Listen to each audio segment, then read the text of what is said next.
हाय अल्लाह, अल्लाह हमारे साथ ये क्या हो रहा है? जुल्कर जल्दी लेकर आओ।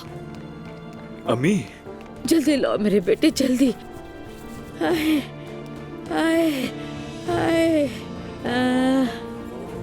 अम्मी प्लीज पुरसुकून हो जाइए। या अल्लाह मदद कर।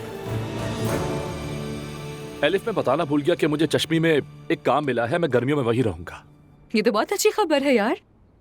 हाँ, चलो अब तुम तो जा रहे हो ना, मैं शुक्र कहूंगी कि कोई तुम्हें रोक नहीं सकता। सबसे अच्छा तो यह है कि मैं सारी गर्मियां वहां रहूंगा। ये बहुत अच्छा हो जाएगा। अगर जरूरत हुई तो मैं अपने खानदान से मदद मांग लूंगी। तुम अभी भी काम की बात कर रही हो। देखो तुम प्रेग्नेंट हो और कितनी देर ऐसा चलता रहेगा। तुम ठीक कह रहे हो यार, बस आखिरी मंथ रह गया है। कितना जल्दी वक्त गुजर गया, मजाक लग रहा है बिल्कुल। वैसे एक बात कहूं तुमसे, मैं अभी तक ये ही नहीं समझ पा रहा हूँ कि तुम वाकई में प्रेग्नेंट हो या फिर तुमने अपना वेट बढ़ा लिया है। नंबर 1 हेली बीबर, नंबर 2 ये मैं हूँ। अच्छा चलो ठीक है, अब मैं चलता हूँ। मुझे मैनेजर से मिलने जाना है। ठीक है, क्या तुम फौरन जा रहे हो? नहीं फौरन नहीं जा रहा, लेकिन पहले बात करेंगे, प्लान और शेड्यूल बनाएंगे। जाने से पहले तुम्हें कॉल करूंगा। Take care of yourself Rockstar.